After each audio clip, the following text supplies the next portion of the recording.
Hoje estou aqui com o Mauro Meinberg, um amigo queridíssimo.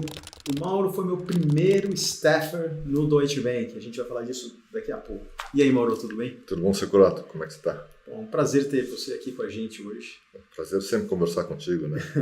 O meu objetivo é trazer todos os dinossauros do Deutsche Bank. A gente estava falando sobre isso um pouco antes, né?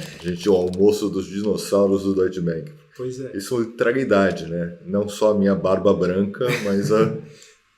Mas estamos todos envelhecendo juntos e muito bem. Uns melhores que outros, né? Eu e você muito bem, o problema são os outros. Que eu diga, né? Bom, a brincadeira é que em IB você tem uma hierarquia muito bem definida, né? Mas quem é teu chefe? Assim, a minha forma de pensar é chefe é quem pode me mandar embora.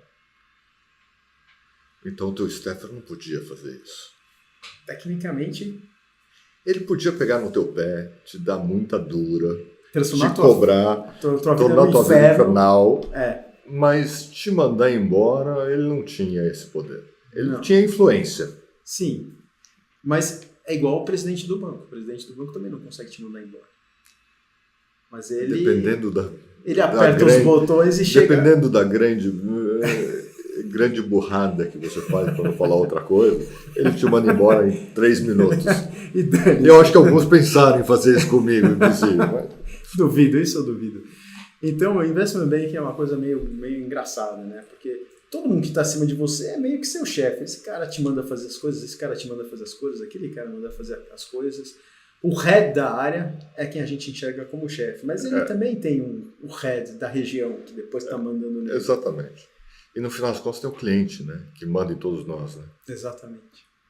Então, é uma coisa engraçada, chefe em investment banking. Mas, quando eu entrei no Deutsche Bank, meu primeiro cargo efetivamente em investment banking, e você era o staffer, eu te via como um chefe. Era dessa forma. Que grande azar você teve para começar na carreira, né? Por quê?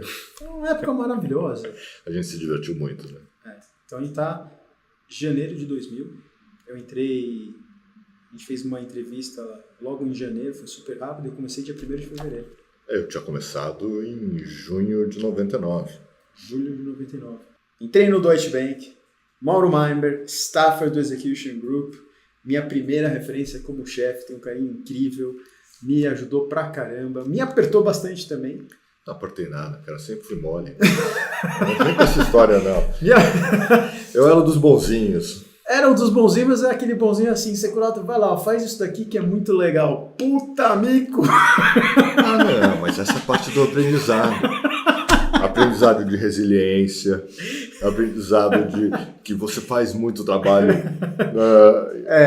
básico, chato. Mas nós temos um amigo que mandava os analistas para o Carrefour para checar posição na gôndola e o preço dos produtos para colocar no pitch. Exato. Você lembra muito bem disso. Marcelo Weinstein. Aprendi muito nessas histórias. Muito divertido. Entender um pouquinho de mundo real, além dos escritórios e das planilhas. Então, Mauro, eu quero saber onde você está hoje. Hoje eu estou na Orbis Capital. É um grupo... A Orbis é um grupo novo, se formou há cerca de 2 anos. A gente atua basicamente em M&A e mercado de capitais. M&A no segmento ali de middle market, small corporates, até large corporates, dependendo da transação, e muito ativo também na parte do mercado de capitais, e daí que eu não falo mercado de capitais locais, que a gente não tem distribuição internacional, a gente tem um time de distribuição local, e estamos correndo atrás aí dos mandatos e construindo aí a nova franquia. Então vocês fazem M&A? M&A? Dívida. Fazem equity também? Fazemos captação de equity. A gente coloca isso dentro do M&A, mas na verdade é captação de equity privado, que é uma operação de M&A em essência, né?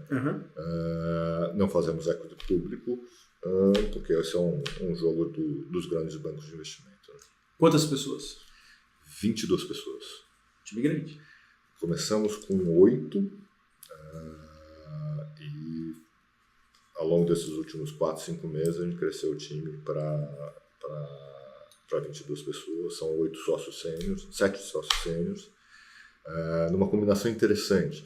Não somos todos bankers de origem, como eu não sou um banker puro, né? Eu tinha uma experiência dos lados, mas dos 7 sócios, 4 são bankers, 2 bankers de M&A puro, um banker que vem de origem muito no lado de ECM, o JP Torres, um banker de DCM, focado em DCM, experiência em crédito, DCM, etc. DCM é Debt Capital Markets, mercado de capitais de dívida.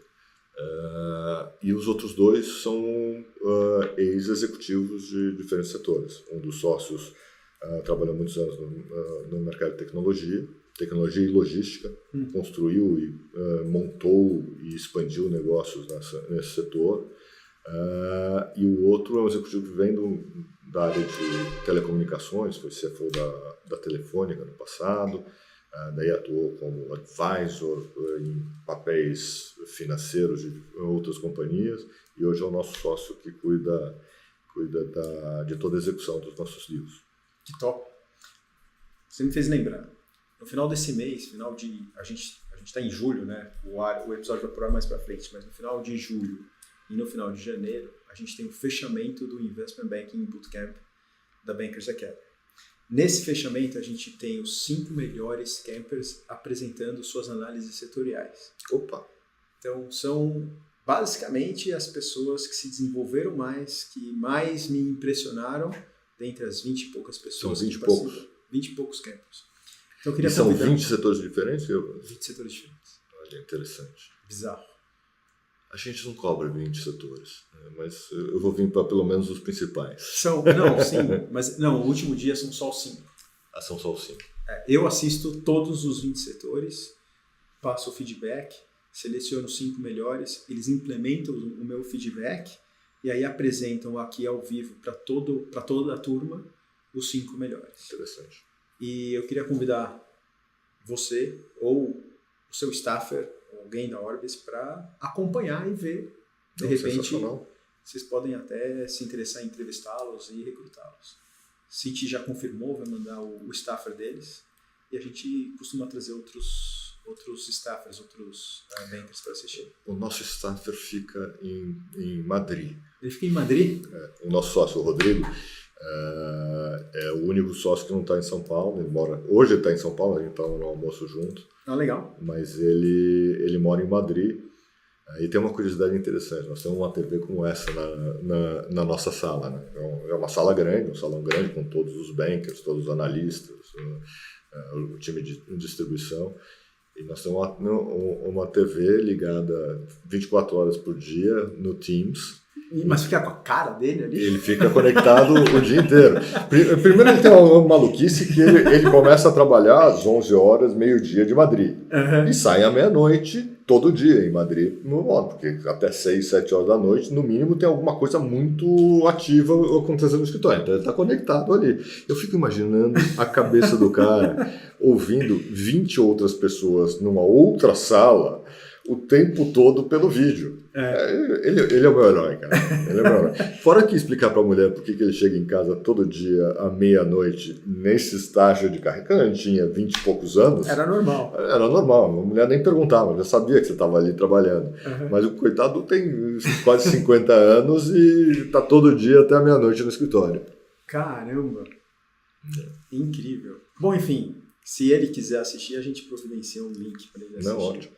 Mas é uma boa oportunidade para conhecer aí o talento que a gente está formando e de repente você pode contratar alguém. Vai vir bem treinado. Eu ouvi dizer que eles são bem treinados. Eu já contratei alguns que passaram por você. Aliás, outro dia a gente estava discutindo, a gente estava no processo de seleção do nosso analista ou estagiário para o nosso time. E um dos critérios era se ele tinha passado pelos seus treinamentos. Opa, aí sim. Tá vendo? Criando escola. Muito bom, muito bom. Mas faz uma diferença.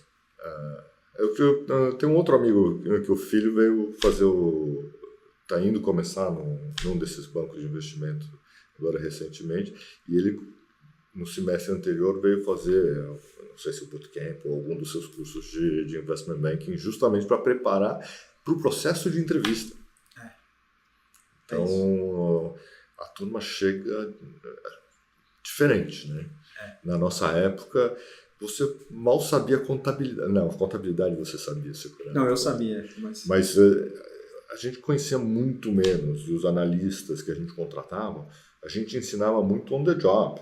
Como é que monta uma modelagem, o que é WOC, o que é KE, KD, beta. A turma não sabia, aprendia junto com a gente no dia a dia. Não tinha um treinamento formal, as escolas de administração não davam, pelo menos até porque para o estagiário, talvez nos semestres mais avançados eles até tinham, mas a gente muitas vezes contratava a gente ainda na fase mais crua, né? Mais crua.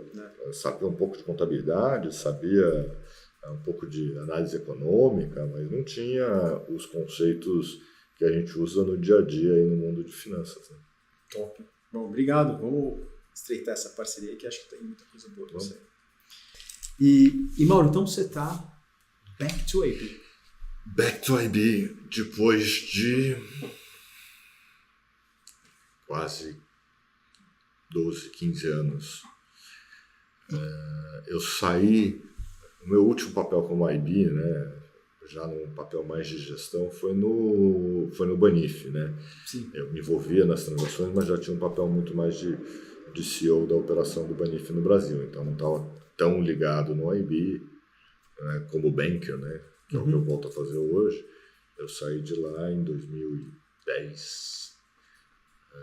Eu volto a ser banker em 2015. Você volta a ser banker em 2025 como Managing Director uma plataforma de investment banking completa. Como é voltar depois de ter sido CEO de banco, CFO de empresa, CEO de empresa? Eu acho que eu te respondo essa pergunta, mas por que eu voltei? Tá bom.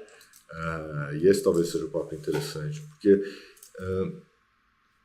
a vida de banker é dura, né? Você sabe disso. M&A é misery and agony, não à toa, não né? à toa. Mas eu acabei saindo acabei saindo de banking, mas o banking nunca saiu de mim. Aí sim. E essa é a coisa interessante, porque todos os meus papéis executivos tinha um mandato. Eram transaction related. Certo. Tinha uma transação relacionada ao que eu estava fazendo. Eu fui para o primeiro papel corporativo foi para a Anglo-América. Eu tinha acabado de sair do Banif. O Paulo Castellari da Appian Capital hoje, agora nem mais Appian Capital, ele está na Eramet. Era o CEO da operação de fosfato e nióbio da Anglo-América em 2010. Eu tinha saído do Banif. Você manda mensagem para os seus amigos: olha, o meu e-mail não é mais esse, usa o meu e-mail pessoal, etc. Toca o meu telefone móvel, preciso conversar com você. Estou procurando um CFO aqui para a operação. Eu falei: claro, Paulo, um amigo de faculdade. Claro, tem um monte de cara que eu conheço aí dos anos todos de banco. Ele falou: não, você não está entendendo, vem almoçar comigo. Vou almoçar com ele. Ele falou: eu quero que você venha trabalhar comigo. Eu falei: Paulo, eu não sou um CFO. Eu não sei fazer contabilidade, gestão de compras, gestão de contas a pagar, contas a receber, coisas que são ali do dia a dia. A gente está entrando, talvez, na próxima pergunta que você vai me fazer. Mas o motivo que eu acabei indo para lá é assim: não, Mauro, o que eu preciso é um CFO que tenha sido banker, porque a gente tem as duas operações de fosfato e nióbio. A Anglo-American decidiu vender os dois ativos. Eu estou fazendo a reestruturação, a organização dos ativos para prepará-los para venda, e eu preciso de um cara que saiba conversar com os bancos, com os potenciais compradores, com os advogados, além de cuidar da lojinha. Da lojinha, que isso é fácil, está tudo funcionando direitinho, você não vai gastar tempo nenhum com isso, você vai focar nesse trabalho. Verdade que não é bem assim. Não, tempo nenhum nunca é, né? Nunca é. Isso, né? É papo de staffer, hein? É papo de staffer, mas é rápido, é só mudançazinha no modelo que eu quero que você faça. É isso. Exatamente. Então, a primeira foi essa. Da Anglo-América, eu saí e fui para o Grupo Rodobens, para tocar o negócio de incorporação imobiliária deles. Ali não tinha uma transação de M&A ou um grande processo de captação, etc. Ali eu estava indo justamente para fazer gestão e organizar a casa. Mas como na vida tudo nos surpreende, né? Eu cheguei lá no meio da crise dos distratos. Nossa. Então eu passei 2 anos reestruturando a companhia, Certo. refinanciando, vendendo ativos, monetizando estoques, antecipando recebíveis, que são atividades que a gente está sempre pensando com o banking. Então é muito parecido, né? Havia ali um trabalho de gestão, um trabalho duro de gestão de custos, de reorganização da companhia, de redesenhar processos, mas na verdade o que me fascinava era o mundo de banking ali dentro. E aí, subsequentemente, todos os outros movimentos eram operações onde eu estava envolvido em operações de M&A, ou operações de captação de novos recursos, ou desenvolvimento de novos negócios. Então, os skills estavam muito relacionados ali. Mas com uma diferença onde você, embora seja uma parte essencial do negócio, que é o trabalho do CEO, do CFO, do pensar estrategicamente o negócio nessas operações, ele é limitado no escopo do que você vai fazer. E quando, depois da última operação de M&A, que foi a do Voiter, onde eu estava atuando como o executivo principal da operação na venda, eu tive ali os meus 6 meses, 7 meses para pensar o que eu queria fazer, em função de algumas das experiências anteriores. E a gente conversou sobre isso nessa fase. A gente está muito envolvido em reestruturação de empresas, reorganizações, etc. Não, isso aqui é um business frutífero no Brasil. Reestruturação no Brasil é um excelente negócio. Exato. E avancei longamente na discussão. Não, eu vou montar minha própria casa para fazer reestruturação, etc. Tive muito próximo de me associar com uma casa de M&A para ser esse braço. Estive falando com o meu sócio atual, o Davi, para montar esse negócio. E ele, numa das conversas, falou: não, mano, a gente não quer fazer reestruturação. Muito embora um negócio que tende a ter muita demanda nos próximos anos, é um negócio lucrativo quando você consegue receber, mas é ainda mais miserável do que fazer M&A e capital markets. Porque o processo de reestruturação, ele é um processo de reestruturação, quando ele termina, ninguém está feliz. Não, verdade. O devedor pagou mais do que ele achava que ele tinha que pagar, o negócio dele provavelmente está sofrendo. O credor recebeu menos do que ele deveria receber, ou gostaria de receber, ou recebeu num prazo muito mais longo.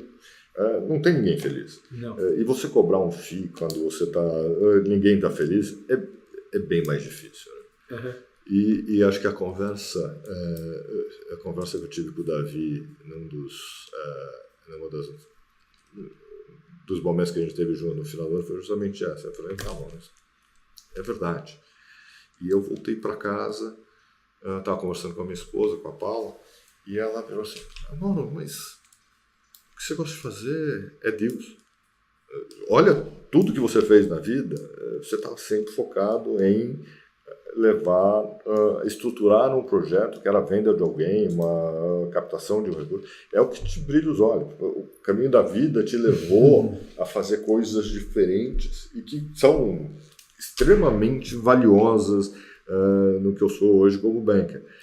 Mas eu nunca deixei de ser banker. Então, por isso que eu falo, eu saí de IB, mas o IB nunca saiu de mim. Achei muito bom. E eu acho que voltar a fazer isso é muito gratificante. Tem seus desafios. Antes da gente falar dos desafios, eu quero pegar o lado bom. Eu sou um cara otimista. Eu acho que o M&A Banker ele tem que ser otimista, porque já tem tanta coisa que dá errado na nossa vida. Exatamente. Se você não olhar... A gente está sempre reformatando os nossos deals, né? De alguma Não forma. é? A gente está sempre procurando a coisa boa, o que dá para salvar. Exatamente. Né? A gente estava falando no intervalo aqui que, poxa, eu peguei esse mandato não deu certo, que transformou nesse, não deu certo, agora eu tô nesse. Eu falei, que coisa boa, agora você tem alguma coisa que você acredita. Exatamente. Ou a gente faz acreditar, né? Pois é. Eu tenho um dos nossos sócios, você me conhece há muitos anos, né? Eu sou mais conservador e mais cético por natureza. Exato. Né? Eu não sou tão otimista como um dos nossos sócios senta do meu lado. Ele, toda vez, ele fala, não, tem essa transação. Mas essa empresa está quebrada. Não, mas veja, tem aqui um outro ativo que a gente pode empacotar. Eu falei, não, tá bom, que ativo é? Não, é um precatório. Precatório talvez tenha valor. Não, na verdade é um pré-precatório, mas ele vai virar precatório. Eu falei, tá vendo? É o banker otimista. Eu falei, cara, não tem como. Essa empresa já quebrou. Elas só não avisaram para ela. Não, Mauro, a gente consegue achar um ângulo. Você não conhece uns caras de precatório? Eu conheço. Não, então vamos apresentar para ele. Falei, mas ele não tem um precatório. Ele tem um pré-precatório e não é um pré-precatório que todo mundo gosta. Não, tem jeito, mano. Tá bom, vamos. Mas também, vamos lá, vamos ser justos. Quantas vezes a gente foi lá, fez uma coisa que era impossível, mas ninguém tinha avisado a gente que era impossível? Verdade. Então tem que dar um pouquinho de valor. Mas a pergunta para você é assim. Agora, back to IB. O que você mais gosta do momento que você está vivendo hoje? Boa pergunta. Eu acho que são as pessoas. E eu tenho sorte, porque eu me juntei a um grupo de amigos. Podia muito bem estar sentado com você na tua operação, e o ambiente é muito parecido. A gente que já rodou muito tempo no mercado, que viu as coisas boas e as coisas ruins, e quer fazer negócio de uma maneira leve e positiva. Óbvio que a gente tem dias miseráveis, quando as coisas todas dão erradas, aquela garantia que a gente está correndo atrás para fechar o deal não sai, mas parte da vida. Mas a gente está sempre dando risada e se divertindo junto, um apoia o outro, é um ambiente cooperativo, então esse modelo de 7, 8 sócios, então ele está sempre em 2, 3, às vezes em 3 no mesmo deal. Então tem uma troca de ideias que você normalmente não tem num ambiente corporativo na gestão de companhias. Principalmente quanto mais próximo ao topo você fica, mais sozinho. Tanto que tem todos esses grupos de executivos que fazem eventos e conversas, porque sentar na cadeira de CEO e CFO, e a gente vai falar um pouco mais sobre isso, é muito solitário. É muito solitário. Eu vejo isso nos meus clientes. Na vida como banker, especialmente numa estrutura de uma boutique onde você tem gente sênior do teu lado, você não está sozinho. A tua proposta, como é que eu fecho esse deal? Já pensou nisso? A gente tentou isso aqui. Eu conheço fulano que talvez abra uma porta. Eu estava atrás de um mandato agora, a gente não conseguia falar com o dono da companhia. Tem terceiro. Por acaso eu não estava envolvido na transação, eu falei, Mauro, eu tenho essa operação. Assim. Cara, eu conheço um monte de gente da cidade desse cara. Deixa eu ligar para 2 meus anos e perguntar se eles conhecem. Reunião marcada terça-feira para andar. Então, essa senioridade, essa complementariedade, essa parceria, acho que é o mais bacana desse modelo. Que nem sempre tem investment bank. Não. Em grandes instituições, os ambientes são muito mais competitivos do que cooperativos, muitas vezes. Me dá uma ficha aqui, né? O que você está me descrevendo é muito particular para boutiques. Porque no banco, a gente junta um monte de gente boa e dentro do banco a gente vai se tornando amigo por convivência. Exatamente. Então, eu fiz muito bons amigos nos lugares que eu passei, você Exatamente. também. Nós dois somos amigos. Temos amigos em comum que trabalharam com a gente. Decorrente disso, mas é diferente da situação de agora. Agora, o Panico ele foi juntando pessoas do relacionamento. A escolha foi pelas pessoas,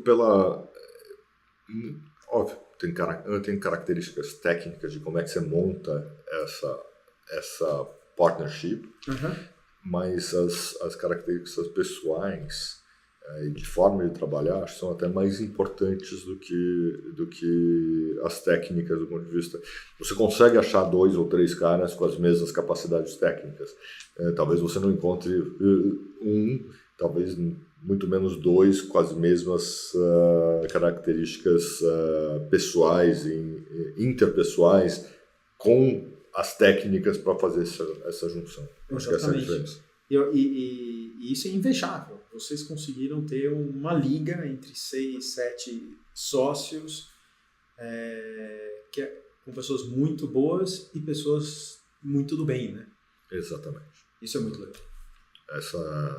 É isso que torna esse retorno mais fácil. Fazer isso em menor escala, eu tenho paixão de sócio. Exatamente. Eu e ele, colocar mais um sócio aqui é relativamente fácil. Achar alguém que é bom tecnicamente, que se dá bem comigo e que se dá bem com ele. Mas cada elemento novo na equação é muito mais complexo. E é surpreendente. Olha, eu tô com esse time há 6 meses agora, né? Eu tiro o chapéu pro Davi, porque ele conseguia imaginar, ele ia colocar...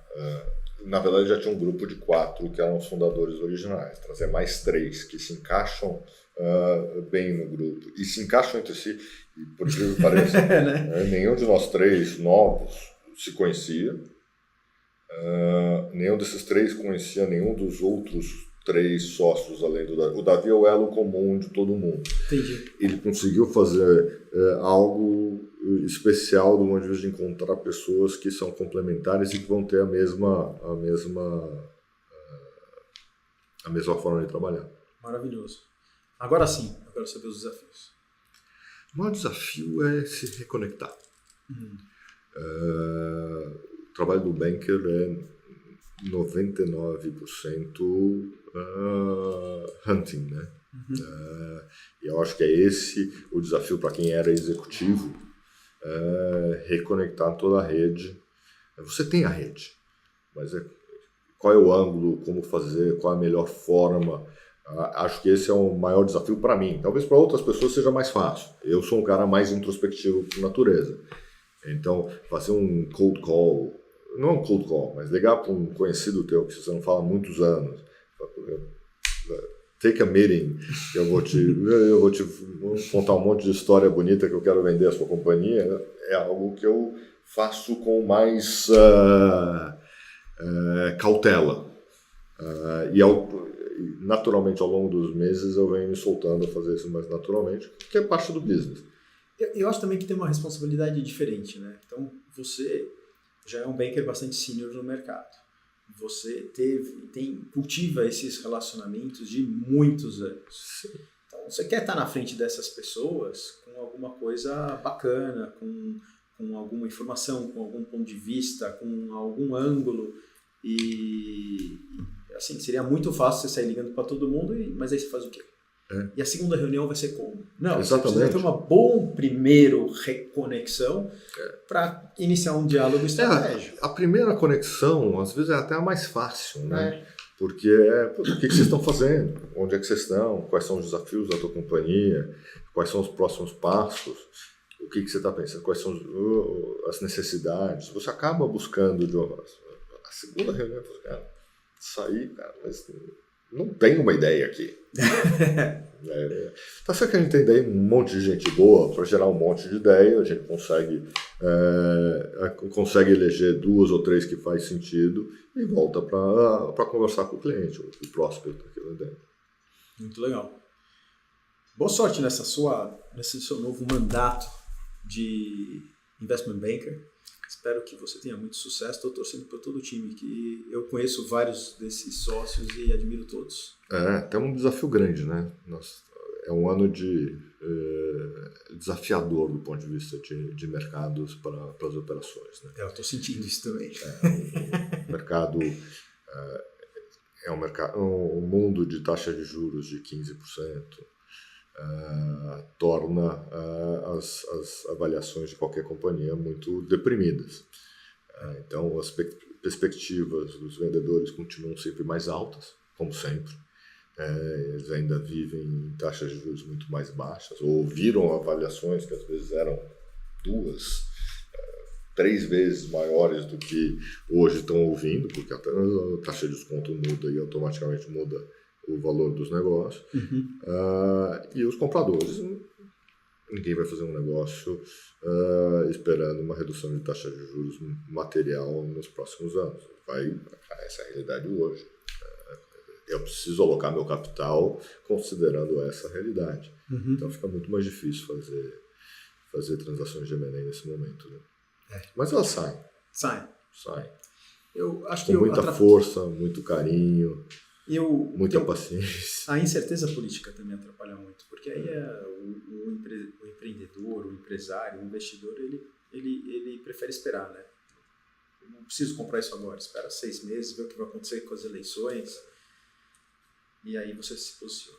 Por outro lado, muitos vendedores estão pressionados, né? Então isso também é um buyer's market, isso não tem dúvida. É um buyer's market.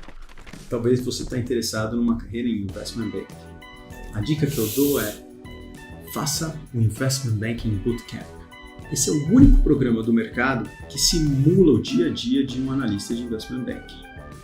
Depois de um treinamento imersivo de mais 100 horas de treinamento, a gente faz uma experiência. São 5 semanas aqui em São Paulo, na Bankers Academy, vivendo o que o analista de Investment Banking faz. Num ambiente seguro. Aqui, você pode fazer bobagem. Lá na Faria Lima, não.